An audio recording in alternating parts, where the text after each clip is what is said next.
महाराष्ट्राचा आवाज आपल्या हक्काचा। बदलापुरातील बेलवली परिसरातील उद्यानाजवळ क्रिकेट खेळत असताना नील नॉर्मन या 13 वर्षीय मुलाचा विद्युत वाहिनीला धक्का लागल्याने तो गंभीर जखमी झालाय। त्याच्यावर सध्या खासगी रुग्णालयात उपचार सुरू आहेत।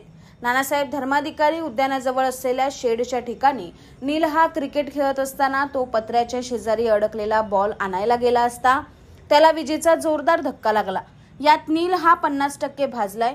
डीपी जवळ जाणाऱ्या उघड्या तारा या पत्र्याच्या शेडच्या अगदी जवळून गेल्यामुळे हा विजेचा धक्का लागल्याचं येथील स्थानिकांनी सांगितलं।